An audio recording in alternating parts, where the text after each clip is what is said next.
Hi, I'm Cicely, and my parents hired a fake lawyer to steal the house my grandmother left me, just so they could hand it to my sister, the one they've always called the Golden Girl. But what hurts more than the scheme is how long they smiled in my face while setting it up. They praised me for keeping the family together, while quietly locking me out of my own home, changing the locks, forging documents, even suing me. How does a family get so good at pretending you were never meant to belong? And why did it take losing them to finally find myself? When I first moved back to Wilmington, I told myself it was temporary. Just a few months, maybe a year. But the longer I stayed in my grandmother's old beach house, the more I realized how much I needed stillness. Not the kind that echoed from silence, but the kind that felt earned, after years of being overlooked, spoken over, and rearranged to fit someone else's idea of family. That Saturday morning, the sky was stubbornly clear, blue in a way that made the air feel sharp. I had just finished rinsing my coffee mug when I saw her silver Buick pull into the gravel driveway. No warning, no call ahead, just Vera, my mother, wearing a lemon-colored blouse too bright for March, clutching a tin of blueberry muffins like they were a peace offering. I opened the door slowly. She smiled like we were in a commercial. "I thought you might want a little something sweet." I didn't say anything at first, just stepped aside and let her in. Her perfume hit me before her footsteps did, rosewater and powdered expectations. She walked straight to the kitchen like she still owned the place. "This house still smells like her," she said, setting the tin down on the counter. "Your grandma always had the windows cracked open this time of year, said it aired out the bitterness." She laughed at her own words, but it didn't land. I nodded. She liked fresh air. She tapped her fingernails against the tin lid, her smile tightening. "You've really made this place your own. It's good. But Cicely, have you thought about what happens next?" I turned, leaning against the counter. "Next?" "I mean the house," she said gently. Too gently. "It's a lot to manage. Taxes, maintenance. It's not like you've always been handy." And I was thinking, well, your sister's been doing so well with her business. She knows how to manage property value. Might be easier, just paperwork-wise, to put the title in her name. Temporarily, of course. There it was, coated in sugar, but sharp enough to cut. I stared at her, waiting for the part where she'd laugh and say she was joking. That never came. "It's just for simplicity," she added. "It doesn't change anything. You'd still live here. It's just a precaution. Legal structure, that's all." "Legal structure," I repeated, like tasting something bitter that pretended to be sweet. That afternoon, I walked down to the mailbox just to get away from the air inside. The waves weren't loud that day, but the wind carried their rhythm in low pulses. As I walked back, I thought about all the times I'd been told what to do, where to sit, when to speak, how to love in ways that made others feel comfortable, even if it meant setting myself on fire. I remembered birthday parties where Callista got the bigger cake even when it wasn't her day, recitals where I waited for applause that never came, family photos where I stood at the edge while she was always in the center. That evening, Vera insisted we all have dinner as a family. Malcolm came too, quiet as ever, carving his roast chicken like it was the only thing that deserved focus. "It's just paperwork," he said, nodding along. "Makes sense." Callista shrugged, picking at her salad. "Honestly, I don't care either way. It's not like I'm begging for a house." But she smirked when I hesitated, like she knew I wouldn't fight back. "I mean," she added, "if it makes things easier for Mom and Dad." I felt everyone's eyes on me. Waiting, not asking, expecting. Later that night, I sat alone on the porch.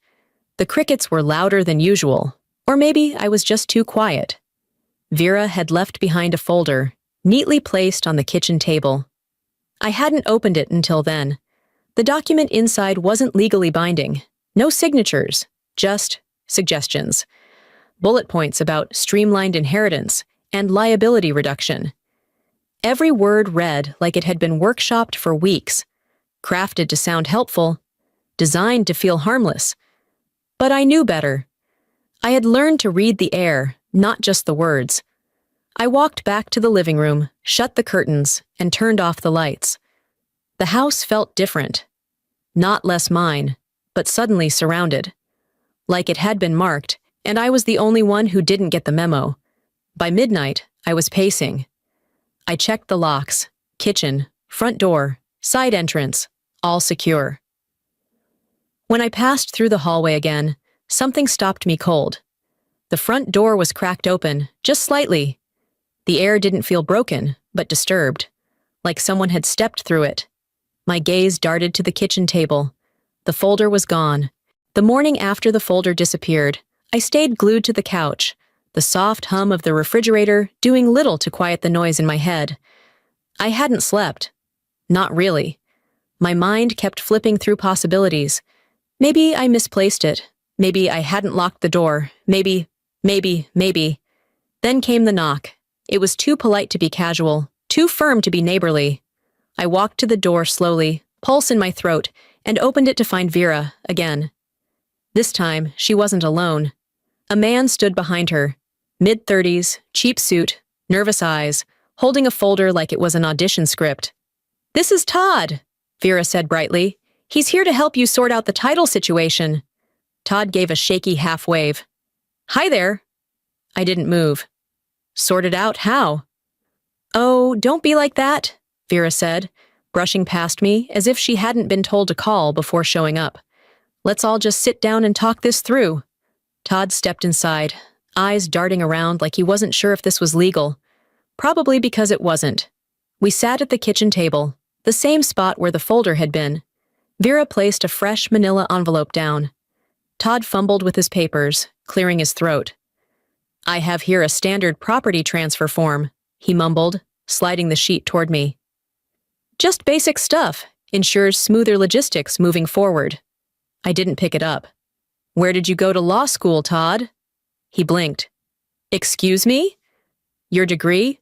I assume you're licensed in state?" He coughed. "Well, I haven't technically, completed the process, but I've studied contract law independently." Vera cut in. "Don't be rude, Cicely. He's here as a courtesy. This doesn't need to be so complicated." I turned to Todd. "So you're not a lawyer?" He adjusted his tie, visibly sweating. "I'm here to assist. You don't need a license to help families sort things out." I picked up the document. The formatting was off, the legal language inconsistent. Half of it looked like it had been pulled from a website.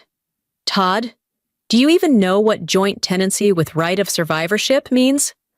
"Of course," he said quickly. "It just means, shared stuff." I laughed. Not because it was funny, because it was insulting. Callista chose that moment to waltz in through the side door like she hadn't been waiting outside the whole time. "Oh, didn't know you were doing this today," she said, blinking with faux innocence. "What's going on?" Vera beamed. "Just helping your sister with some legal transitions." Callista looked at me. "I mean, if Mom and Dad think it's best, I don't want to be involved, but it would make sense, right? I already handle the Airbnb upstate." I stood up. "You can all go now." Vera's mouth twitched. "We're trying to help you." "No," I said evenly. "You're trying to erase me while pretending it's kindness." Todd scrambled to pack up his papers. "I'll, wait outside." By the time they all left, I was shaking, not from fear, but clarity. They weren't hiding it anymore. This wasn't miscommunication. This was a coup. That evening, I still went to the fundraiser. It was for a local library renovation, something my grandmother used to support. Vera had insisted I come weeks ago, back when we were pretending things were normal. The room buzzed with catered warmth. I sat at a table near the back, alone, while Callista laughed with donors at the front. The MC eventually took the mic. "Tonight, we honor Vera and Malcolm for raising two extraordinary daughters. Callista, who has redefined sustainable living and women's entrepreneurship." Applause erupted. No mention of me, not my name, not a glance. Just a silent omission that screamed louder than any insult. I didn't cry. I didn't get up. I just stared at the slideshow, looping behind them. Photos carefully chosen, angles cropped to make it look like I had never existed. Sunday morning sunlight poured through the kitchen window, like it didn't know it wasn't welcome. I stood at the sink with a sponge in hand, scrubbing a plate that had already been clean for 5 minutes. The air in the house was too still. No breeze, no laughter, no trace of anything except the lingering quiet from last night's fundraiser. I walked to the dining table, still cluttered with envelopes, catalogs, and a few sticky notes I'd left for myself about bills. That's when I noticed it. A folder I hadn't seen before. Crisp. Centered. Like it wanted to be found. I opened it with a kind of dread I couldn't name. Inside was a typed memorandum, neatly formatted, legally worded, and bearing my name in the salutation. Memorandum of Understanding, Voluntary Transition of Property Interest. It was a trap disguised as clarity. The language was ambiguous, but dangerous. Phrases like informal acknowledgement of shared rights and intended transitional occupancy. I'd seen these phrases before, in law articles, in documents I'd translated during temp jobs, and once, in a binder Vera left open on her dining room table. No signature, no date, just my name and an implication of consent. One paragraph was highlighted. The current resident acknowledges the familial agreement for future transfer of title to Callista R. Murphy as mutually beneficial to all parties. I sat down, gripping the paper tighter than necessary. My chest wasn't pounding. It was buzzing, like something beneath my skin had woken up. They didn't need me to sign it. They just needed me to panic, or better yet, to stay quiet. I leaned back in the chair and stared at the ceiling. The fan turned slowly overhead, slicing the air into deliberate, patient cuts. A memory landed. 2 months ago, over dinner at Vera's house, she passed me a stack of mail. Birthday cards, a couple of charity flyers, and what I assumed were household documents. I'd signed a card while chatting with Malcolm about coastal erosion and tax breaks. Could they have scanned that signature? Of course they could. They knew how to make things look official, and they counted on me being too polite or too tired to ask questions. I stood up abruptly and checked the front door. Locked. Then the side, the windows, all closed. Still, something felt breached. The house didn't feel like mine anymore. Not because of the document, but because I could suddenly imagine them in here when I wasn't. Moving things, rewriting history in real time. I stared down the hallway toward my grandmother's bedroom. Her voice came to mind. Always know where your name goes. And who's using it? I grabbed my keys and left. The hardware store wasn't far. I didn't rush. Just walked like I had errands to run. Like I wasn't buying peace of mind in the form of a $39.99 indoor security cam and a bag of screws.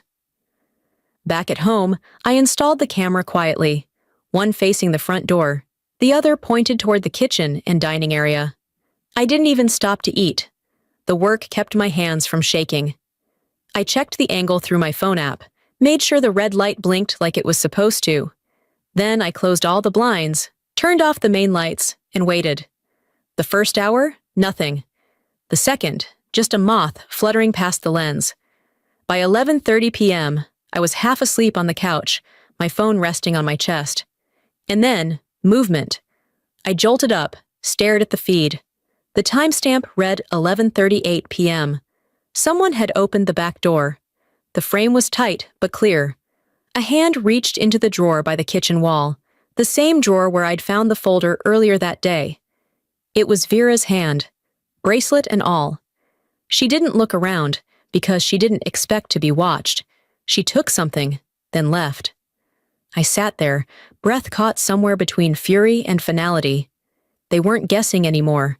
They had decided this house was theirs, and I had just decided that they were wrong. I was at the hardware store again, this time to pick up a new air filter and some weather stripping, when my debit card declined. The clerk, a young guy with a polite awkwardness, ran it again. "Maybe it's a chip issue?" he offered, sliding the terminal toward me. I opened the banking app on my phone, already feeling heat rise in my neck. The balance on my joint account was zero. Worse than that, I saw half a dozen unfamiliar transactions labeled processing fees, legal review, and one marked simply ownership cert. I stepped outside into the parking lot, blinking into the sun, and called the bank right there. The hold music was cheery in a way that made my skin crawl. After a long wait, the rep finally answered. "Yes, ma'am. We see a restriction placed on the account. It's pending verification. Ownership claims have been submitted from a secondary party." I froze. "Who?"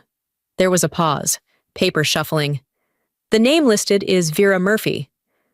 I didn't reply. Not at first. The rep repeated, "Is that someone authorized on the account?" "No," I said. "She isn't." When I called Vera, it rang once before going to voicemail. I tried Malcolm. Same. No explanation, no denial, just silence as thick as cement. The next morning, I was sorting through the mail when I saw an envelope addressed to me from a credit union I didn't recognize. Inside was a denial notice for a home equity loan application, under my name. The request had used my address, but listed a phone number and email I'd never seen before. I sat down hard in the chair. My hands felt numb. This wasn't just overreach anymore. This was identity theft dressed in family ties. I stared at the paper until the lines blurred. For a moment, I tried to come up with excuses. Maybe the forms were sent in error. Maybe someone at the bank had misunderstood something. But the voice in my head, the one I used to hush, was screaming now. They were building a future without me in it, using my name as scaffolding. And I had let it get this far.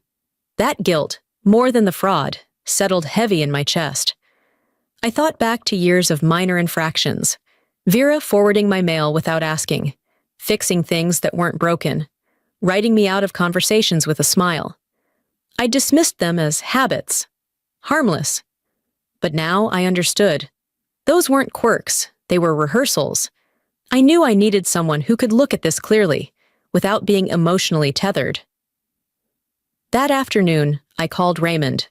We hadn't spoken in a few months, but I'd helped him sort out a complicated tax issue last year when no one else could explain his pension adjustment. He picked up on the second ring. "Hey, kiddo, you all right?" "No," I said, "but I'm getting there. Are you home?" He lived 20 minutes outside town, in a ranch house with a porch full of potted herbs and a retired greyhound named June. I grabbed the folder with the fraudulent paperwork, the screenshot from my bank app, and a flash drive with the camera footage from the night Vera entered the house. By the time I pulled into his driveway, the sun was beginning to slide down the trees. He met me at the door with a mug of peppermint tea and didn't say a word until I'd sat down and started laying out the evidence. He scanned each paper, nodding slowly, occasionally adjusting his glasses with the same precision he used to trim his rosemary plants. Then he looked up. "Cicely, this isn't just bad family behavior. This is criminal. What you have here is a pattern, fraudulent documentation, unauthorized access, impersonation." He picked up the flash drive. "And this. If she used any of this to manipulate legal status or financial institutions, this is attempted theft, through legal impersonation." I stared at him. By my own family. Raymond didn't flinch. "Then it's time," he said, "to stop treating them like family." Something inside me shifted. Like a lock that had been jammed for years finally clicked. I sat in the driver's seat for almost an hour after leaving Raymond's. The engine was off, the heat low, and my hands on the wheel, even though I had nowhere else to be. His words wouldn't stop echoing. "Stop treating them like family."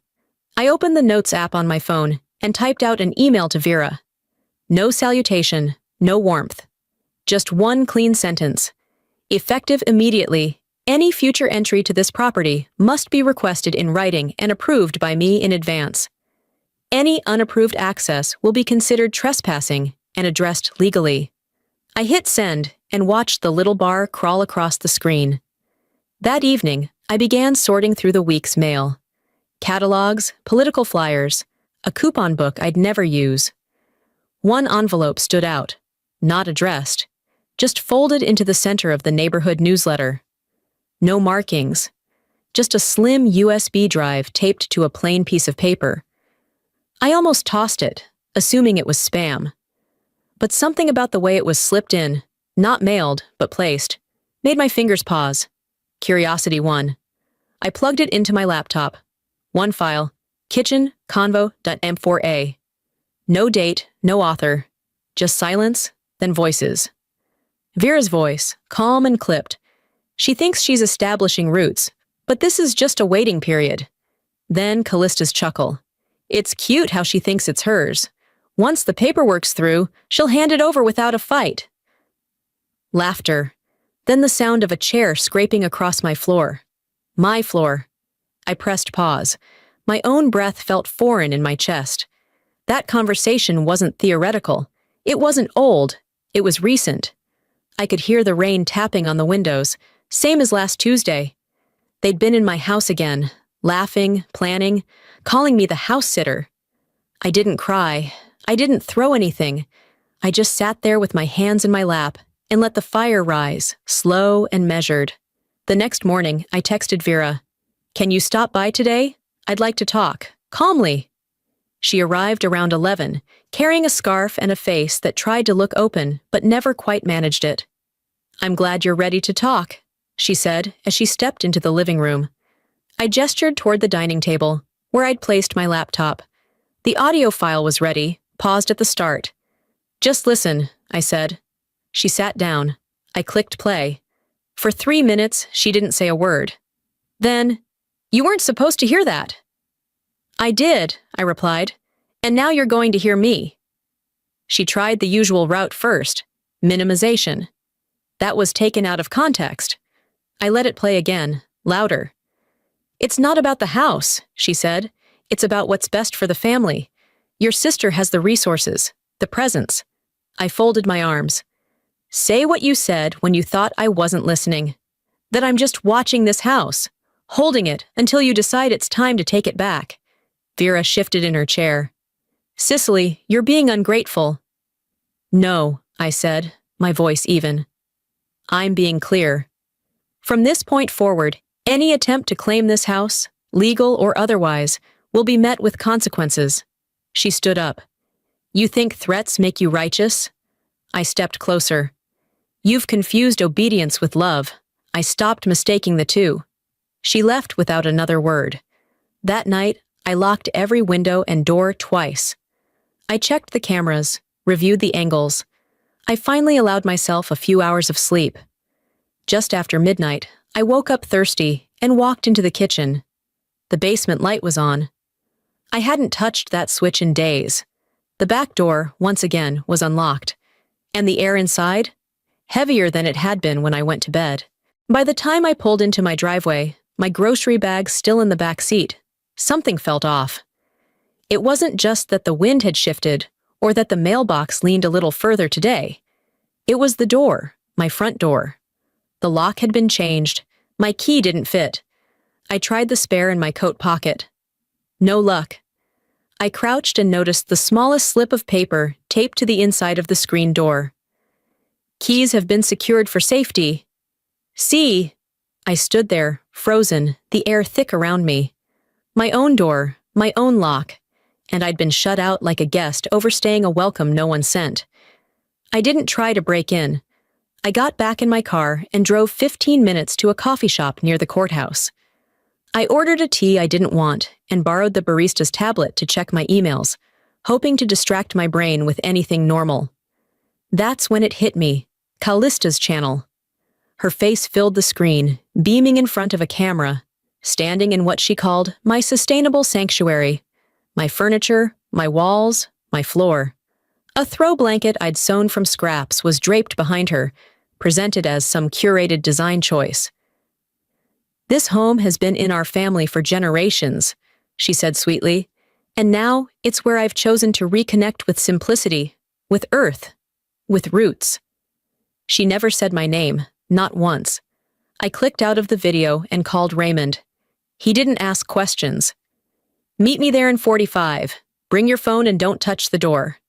By the time he arrived with a locksmith and a woman holding a clipboard and a neutral expression, his notary, I was no longer shaking. I was still. The locksmith worked quickly. Within minutes, the door opened with a clean snap.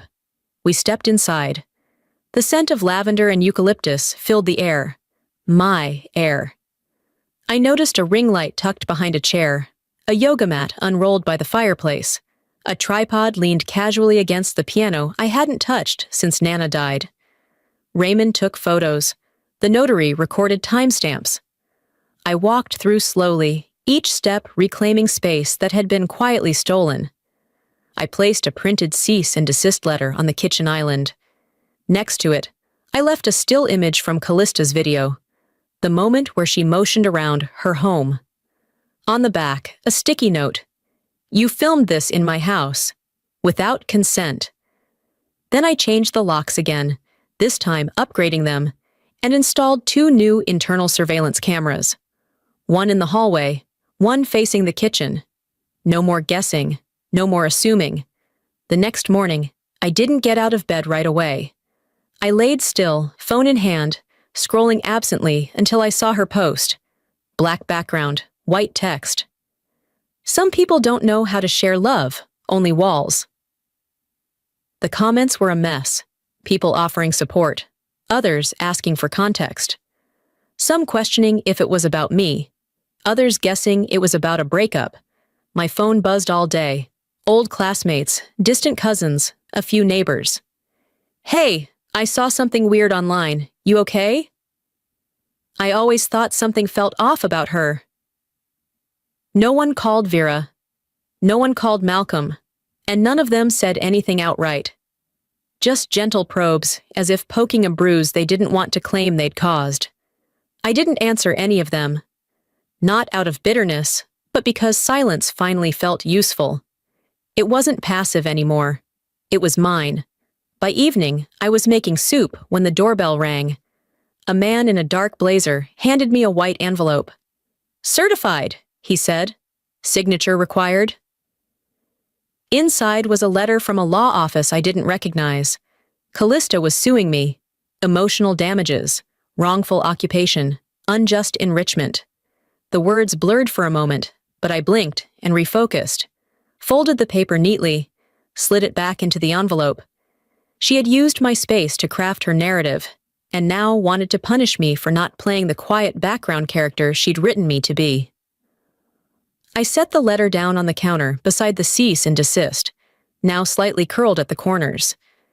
This wasn't just about the house anymore. They weren't just trying to take space. They were trying to erase me. The envelope was cream-colored, thick paper, the kind that tried to whisper elegance. It arrived on a Wednesday, tucked between an electric bill and a coupon booklet for pest control. I would have tossed it with the rest if the return address hadn't caught my eye. Legacy and Leadership Foundation. Inside, an invitation. A formal gala honoring community families who had preserved and passed on generational wisdom and wealth. Vera and Malcolm Murphy were listed among the honorees. I nearly laughed. They had included me on the RSVP list, barely. The name printed on the card was Cecile, a spelling I hadn't used since a substitute teacher botched it in 3rd grade. For a moment, I hovered over the trash. Then I folded the card and slid it into my purse. The night of the gala, I walked into the ballroom and immediately saw her. Callista, center stage, wearing a champagne-colored gown and talking with a local TV anchor, like they were old friends. Her hair perfectly curled. Her laughter strategically effortless. I found my seat. Table 12. Back near the exit. The name card was still wrong. As I sat, someone tapped my shoulder. Mark Evans. We'd gone to high school together. He looked me over once and smiled. Didn't know your sister got the beach house. Cool story. Must be great having a legacy like that in the family. I didn't respond. He moved on, already looking past me. Dinner was bland. The speeches were worse. The MC took the stage, mic in hand, and began the presentation. We're thrilled to honor Malcolm and Vera Murphy, who have exemplified stewardship and vision in preserving family heritage. Their daughter Callista stands today as the next generation to carry that torch forward. Applause filled the room. A video played, a montage of old home movies, edited carefully. I saw our childhood living room, but only Callista danced in front of the tree. Our grandmother's beach house flashed across the screen, but only Callista was seen painting the porch rail. I was nowhere. Then the big moment. Callista was called to the stage. She now resides in the family's beloved property, turning it into a beacon of sustainable living, a true modern legacy. She smiled like the cameras were there for her. They probably were. My fork hit the table. I stood up and walked out, not toward my car, but to the side entrance where the event coordinator's table sat. I pulled a small flash drive from my clutch. "This," I said calmly, "needs to play next." The woman blinked. "Excuse me?" "It's part of their legacy. You'll want to include it." She hesitated, then relented. 10 minutes later, the projector screen switched. The room went still. Vera's voice echoed from the speakers, calm and cutting. "She's just holding the house until Callista takes over." Then Callista's voice. "It's cute how she thinks it's hers." You could feel the air shift. Callista froze mid-smile. Vera looked like she'd forgotten how to breathe. I didn't wait for the silence to settle. I turned and walked out the front door. No shouting, no final words, just the sound of heels on marble and a name finally unstuck from someone else's shadow. Back at home, I set my phone on the counter. It lit up over and over. Texts from people who'd been in the room, others who'd heard about it online. I had no idea. "Why didn't you tell me? Was that real?" And one from my father. "You didn't need to humiliate us." I didn't reply. I just saved every message. The courtroom hadn't even opened its doors yet. The courthouse smelled like old books and bleach. I'd barely slept the night before, but my mind was sharper than it had been in months. Raymond met me at the curb, 2 briefcases in hand, one of which held everything we'd gathered. Emails, timestamps, voice recordings, the footage from my front hallway. "This is it," he said, handing me a folder with my name printed neatly on the tab. "You ready?" I nodded once. "Let's go." We walked through security and into the courtroom. The buzz from the Legacy and Leadership Gala still lingered around town. Even the woman at the reception desk offered a sideways glance, like she knew exactly who I was and why I was here. Callista's attorney, polished, young, probably hungry for a win, greeted us with a nod that was more performance than politeness. Callista didn't look at me. She sat next to him in a navy dress, lips pressed tight, her phone face down on the table. The judge, an older woman with clear eyes and a voice that could slice marble, called the room to order. Callista's side opened first. Her attorney spun a narrative that sounded rehearsed. Words like emotional toll, family betrayal, unlawful occupation, and abuse of familial trust danced off his tongue like poetry. I let it happen, stone-faced. When it was our turn, Raymond stood, walked to the center of the room, and handed the bailiff a USB drive labeled Exhibit A. The judge tilted her head slightly. "Proceed." The screen lit up. Raymond's pre-recorded video played, calm and precise. "Based on the submitted documentation," he began, "the claims made by Callista Murphy rest on forged paperwork, unauthorized account access, and impersonation of legal authority." He showed the timeline, dates that didn't line up, signatures that were traced, title lookups done under Vera's login. The tone was factual, not dramatic, just enough to expose everything. The judge's jaw tightened. She asked for clarification twice. Raymond provided it without missing a beat. Then she turned to me. "Ms. Murphy," she said, "do you have anything to add?" I stood slowly. "Just that every claim made against me relied on me staying quiet." I didn't. Silence settled heavy in the room. Then the judge leaned back and said, "The burden of proof was yours, Miss Callista. She just carried it." There was no dramatic gavel slam, no outburst, just a sharp finality in the way the judge signed the dismissal. Callista didn't move. Vera and Malcolm sat 2 rows behind her, both frozen. Vera's hands were clasped so tightly, her knuckles were white. Malcolm looked like he'd aged 10 years since the last time I saw him. I didn't speak to any of them. I didn't need to. Outside the courthouse, a few local reporters hovered near the steps. "Ms. Murphy, would you like to make a comment?" I looked at them for a long second, then said, "The fact spoke for me. That's all." And I walked away. That evening, back home, the porch light flicked on automatically when I pulled into the driveway. The air smelled like salt and damp wood. I stood at the threshold of my house, still mine, and paused before unlocking the door. Inside, it was quiet. The best kind of quiet. Not because no one was calling or emailing or demanding something, but because I had nothing left to prove. That night, my phone didn't buzz once, and it was perfect. The morning after the hearing, the house felt heavier than it should have. Not in a bad way, just full. Full of echoes, full of air that didn't have to brace itself anymore. I stood at the kitchen sink with both hands wrapped around a mug I hadn't yet filled. The silence wasn't tense, it wasn't even sad, but it was real. When I opened the front door to let in the morning breeze, something small and rectangular slid against my foot. An envelope, aged and soft at the edges, sealed with my grandmother's familiar handwriting. My name, inner cursive, Cicely. I stared at it for a moment. The ink was faint, like she'd written it long ago. I sat at the dining table before I dared to open it. "Dear Cicely," it read, "I know how they look at you. I know what you carry quietly. But this house is yours, not because I gave it to you, but because you're the only one who never tried to own it. You loved it honestly. I saw that." I stopped reading for a moment to catch my breath. "You will protect this place, not for me, not for them, but for yourself. You will rebuild more than walls here. You'll rebuild yourself." It wasn't a legal document, but it was the only record that mattered. Later that day, I folded the letter into a small glass frame and placed it by the front door. I didn't cry.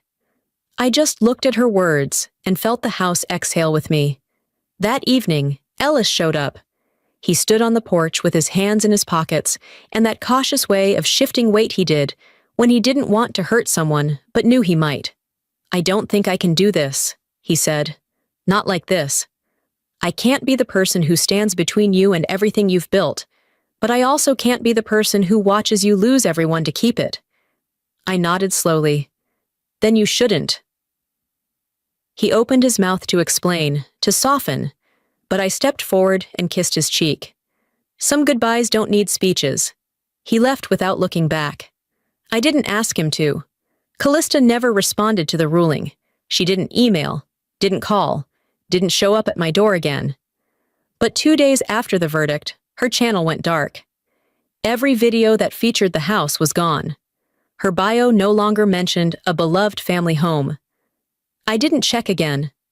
That world, those followers, those curated captions, they weren't mine to begin with. One afternoon, the phone rang and Malcolm's name lit up the screen. I almost didn't answer, but I did.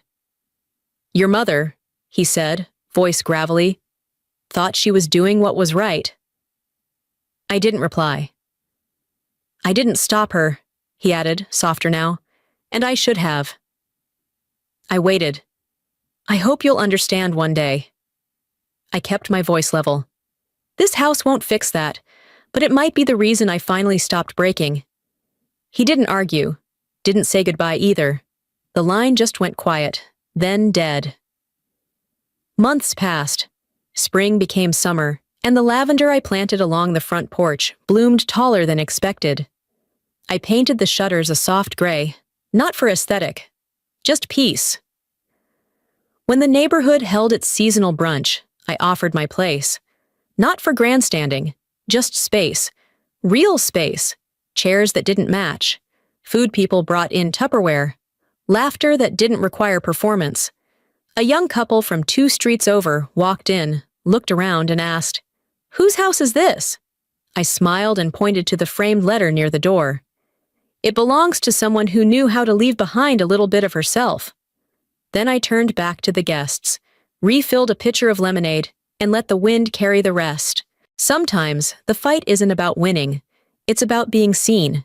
It's about standing your ground when everything and everyone around you insists you don't belong. I never thought I'd have to fight my own family for the right to exist in a place that already had my name written in its bones. But I did. And I learned that boundaries aren't signs of disrespect. They're declarations of self-worth. If you've ever felt invisible, if someone's ever tried to rewrite your role in your own story, I want you to hear this clearly. You are not a placeholder. You don't need permission to protect what's yours, your peace, your name, your legacy. What would you have done if you were in my shoes? Would you have stayed quiet, or would you have spoken out? I'd love to know your thoughts. If this story moved you, type 1 in the comments, or tell me what state or country you're watching from. And if it didn't resonate with you, I still want to hear. What would have made it more meaningful? Let's talk about it. If you found value in this story, make sure to subscribe to the channel so you won't miss what comes next. I promise, every story here has something to say to the part of you that's been waiting to be heard.